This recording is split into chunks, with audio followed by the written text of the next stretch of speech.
On this edition of Assembly Required. Let's move in.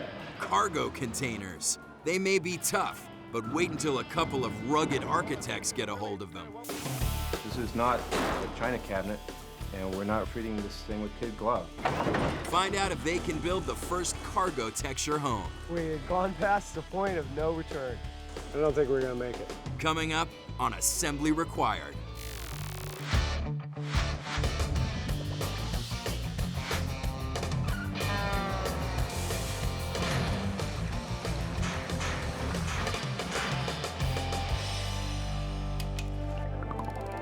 Cargo containers, a new concept in ocean freight shipping.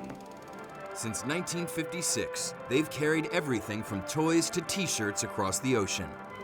Up she goes. The mighty cargo container, 40 feet long, perfect for a place to live? It's the workhorse of worldwide trade. Leave it to a couple of architects to want to turn steel shipping containers into a house. There's a little bit of craziness in all of us. We really are looking to make architecture fun. Why not? It's perfectly appropriate, not only appropriate, but exciting to take a used object, an object of the past, and give it a futuristic look. We think that that is just really cool contrast. And they're easy to come by.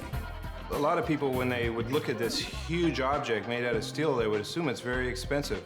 But the fact of the matter is that they're actually can be had very cheaply. A 40-foot container can be bought for less than $2,000. They want to put one of these in a place like this. You can imagine this cargo container home, which is like a bush eventually. It's covered with vines, shelters and shades, and the whole thing is just a fantastic composition. Organic meets industrial. Rob and Joel's container project will be a steel home for Ronnie Alexander, who also happens to be their steel fabricator. Here, I was thinking this would be a good spot. Ronnie and the architects scout his 6-acre plot of land near Mount Rainier in Washington State. I think it's really cool to juxtapose the containers against one of these large trees, because it really kind of brings the container down into scale, and it really kind of offsets that very industrial and very natural. Rob and Joel aren't the first to reuse cargo containers, but they've put a twist on their container project.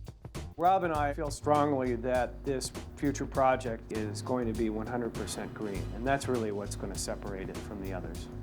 They plan to install eco-friendly features like an organic roof, a rainwater collection system, and solar panels. Hey Joel, how you doing? The first challenge is finding the perfect raw material for their prototype.